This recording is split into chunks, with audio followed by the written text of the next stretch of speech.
Aloha and welcome to Tea Time with Mantis, the Colosseum, Rome, Italy edition. I was at the Colosseum in Rome on the 4th of July in the year 2025. While in front of the Colosseum, I pulled 3 cards to represent the energy of that particular spot. The 3 cards that flew out of the deck when I shuffled were the Queen of Swords, the Ace of Cups, and the Two of Swords. And when I looked at the bottom of the deck, there was the Emperor, and underneath the Emperor was the King of Wands. For me, the bottom card of the deck is the Shadow card, which represents the underlying energy or hidden influences that are affecting the situation. Here are some facts about the Colosseum in Rome. It was built about 2,000 years ago. The official name was the Flavian Amphitheater. Emperor Flavian, or Emperor Flavius, actually built the Colosseum with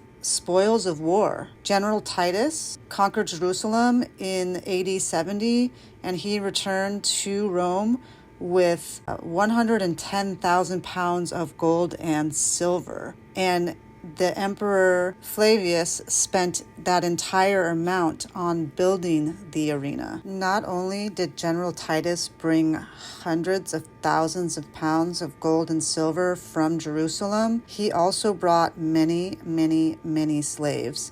So I think it's safe to say that the Colosseum in Rome was built on Jerusalem gold and silver and by the slaves from Jerusalem brought back. When I think of 2 cards that could represent the building of the Colosseum, the 2 cards that I would think of would be the Emperor fueled by the King of Wands. And it sort of blows my mind that that's actually the card at the bottom of the deck. When I think of the emperors of Rome, I think about narcissism and real true narcissists. Not just narcissistic tendencies, but the true meaning of narcissistic personality disorders. Truly, every person on this planet has narcissistic tendencies. We also all have empathetic tendencies as well. The definition of narcissistic is a person having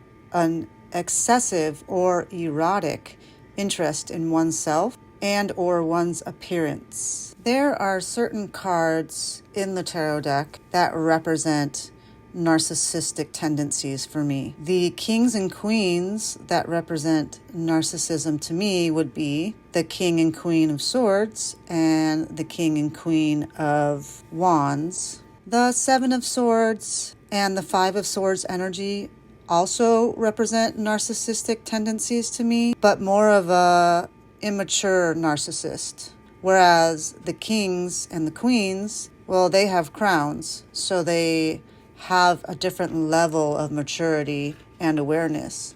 So to me, a king or queen in their narcissistic energy is a malicious energy. Now, the emperor represents all 4 kings' energies together, and the empress represents all 4 queens' energies together. If you were to look at the emperor's energy from a negative polarity, that would be a male or masculine energy that would be more than just a narcissistic personality disorder. It would probably be more like a psychopath or a sociopath. And the same with the empress in her negative polarity. Both would be highly manipulative and highly effective at stealing energy, draining energy, siphoning energy from other people. Not only did the Emperor come out on the bottom of the deck, fueled by the King of Wands, but the Queen of Swords came out as well.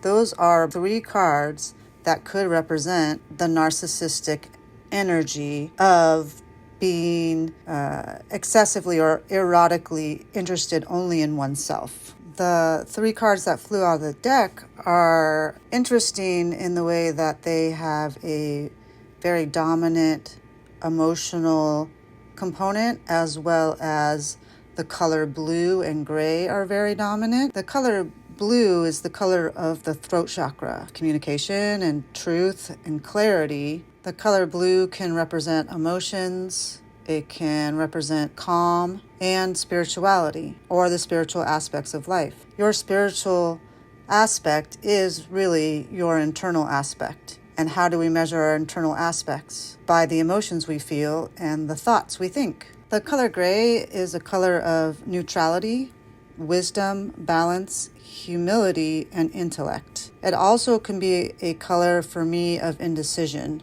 Now, the Queen of Swords is the one queen out of all the queens that is the most uninviting. She's the queen that the other three queens do not invite to lunch. They don't want to have tea with her. They don't really want to communicate with her at all. And this stems from the fact that she is very cold and indifferent in her communications. But if I had to leave my kingdom to a queen while I went on vacation, it would be the Queen of Swords.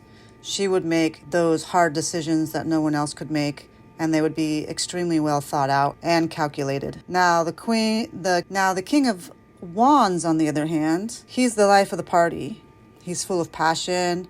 He's got the best jokes. He's just an all-around fun guy to be with. However, if I was going on vacation, the King of Wands would be the last king I let rule my kingdom while I was away. I would come back and there would be all kinds of disorder, I'm sure. Now, the Ace of Cups is the heart. It represents empathy, a full cup of love. The Ace of Cups can represent new beginnings in love and relationships. It can represent emotional fulfillment and the beginning of a spiritual journey. The Divine is offering a pathway of love with an open hand and an open heart. You can trust your intuition, and it's an opportunity to foster your inner peace.